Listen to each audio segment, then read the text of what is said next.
o presidente, né, o intelectual na política, como é que é lidar com 513 deputados federais e 81 senadores num país como o nosso, que tem disparidades, desigualdades, desequilíbrios históricos, enfim, e você tem que lidar com tudo isso? Como é que é o intelectual na política pragmática?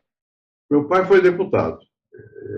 Eu aprendi um pouco. Meu avô era político também, nunca foi representante, mas conspirou contra a monarquia, contra o pai dele, que era monárquico.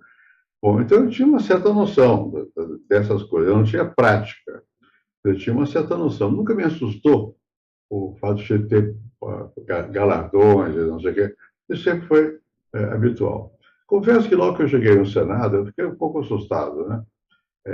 O pessoal era agressivo e tal. Eu não sou agressivo. O pessoal era agressivo, tinha que aprender a falar de uma maneira mais dura, essa coisa toda. Mas não foi uma dificuldade muito grande por causa no fundo, é você gostar ou não gostar de gente. Político que não gosta de gente não serve. Intelectual, de alguma maneira, também. Tem uns que não gostam, ficam mais isolados. Mas eu era de campo. Eu tinha experiência. Eu estudei no Brasil negro, das camadas mais pobres do Brasil. Estudar não é modo de ler livro, não. É viver, ir lá, ir à favela, no sul do Brasil. Em Porto Alegre, em Florianópolis, em Curitiba, mais em Porto Alegre. Então, eu tive convivência com o povo. E você não pode falar com pessoas simples de modo pedante. Então, sempre me tiveram por uma pessoa pedante. Eu não sou pedante, eu falo, eu digo naturalmente as coisas. Né? E eu posso ter formação intelectual e tal, tive, mas eu sempre fui capaz de traduzir de uma maneira normal para as pessoas, e eu sempre gostei de gente. No começo era uma confusão danada, porque a vida política é, sobretudo, desordenada. Por exemplo, você vira senador, eu era suplente do Montoro foi governador, virei senador. Eu tenho um gabinete no Senado. Qualquer outro senador, ou mesmo deputado, entra lá, qualquer hora, e fica. É uma grande desordem, é difícil ser organizado. Eu tentava organizar, né, um pouquinho. Né? Eu vinha de outra formação. Né? Foi difícil. Depois você percebe que perde o tempo. Você tratar de defender seu horário em casa de manhã cedo, de noite, porque no Congresso não tem jeito. O pessoal entra, fala, não sei o quê e tal. O choque maior que eu levei foi a falta de disciplina na vida política, que era muito indisciplinado. Meu pai era militar, tem disciplina. Né? Eu, como intelectual, tinha disciplina. Na vida política, você perde tempo. Né? Eu tinha muita dificuldade no começo de falar em comício. Eu me lembro que eu olhava o Montoro era bom de falava, e o Montoro falava rápido, dizia a mesma coisa, toda parte que ia, e falava rápido para ir embora, para ir para outra cidade, para falar a mesma coisa. Bom, eu fui observando como é que eles eram. É difícil para mim, porque eu, como professor, dava aula. É péssimo. O público não aguenta alguém que vai lá te dar aula. Você tem que dizer alguns slogans, de pouca coisa, rápido e tal. E no começo eu apanhei muito, foi difícil. Depois foi melhorando.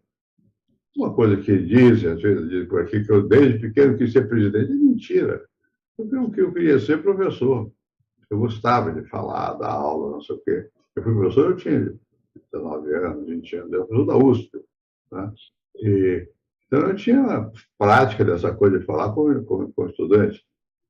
Então, eu nunca imaginei de ter fazer o percurso que eu fiz, né? De político, não sei o quê e tal.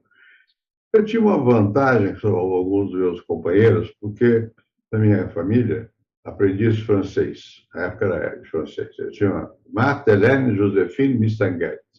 Era o nome da Dona Marta, nós dizíamos. Veio dar aula em casa. Né? Então, eu sabia francês. Eu tinha dificuldade com o inglês, aprendi. Cultura inglesa, aquela coisa para aprender inglês. Estudei alemão. Não falo bem, mas estudei, tentei. Né? Enfim, e espanhol, você pensa que sabe, não sabe. Mas você morei no Chile, foi exilado, acaba aprendendo espanhol. Isso ajuda. É indispensável? Não é. Tem muito intelectual. Os americanos raramente sabem outra língua. Né? Mas é bom, facilita. Você tem mais contato, é mais direto. Então, eu tinha essa vantagem sobre alguns dos meus colegas. Muitos, quase todos sabiam, pelo menos inglês. Né? E Mas eu custei um pouco a me adaptar. Quando eu me adaptei, virei senador. Aí mudou de novo o panorama. Aí você percebe que você tem que se adaptar a tudo. Eu era senador e fui caçado, virei exilado, fui para o Chile. Não sei se eu era senador, mas enfim, fui parar no Chile. Bom, nunca imaginei morar no Chile, nem sabia onde ficava bem o Chile. Conhecia Buenos Aires, mas não o Chile. Conhecia a Europa, não a América Latina. E passei a gostar da América Latina, eu viajei muito. Não pensa você que eu fui sofrido, não. Para mim não foi um sofrimento de experiências variadas, né? E do ponto de vista intelectual, você automaticamente você entende a variabilidade da vida social. Uma coisa é o Chile, outra coisa é o Brasil, outra coisa é a Inglaterra, outra é a França, outra é a China.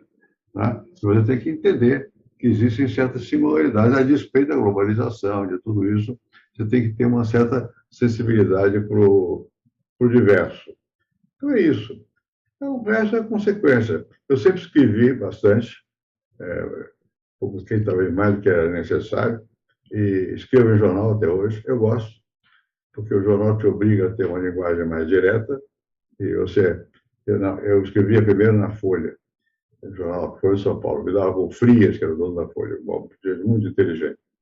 E o Frias me convidou para ler. Eu tinha um amigo, eu tinha uma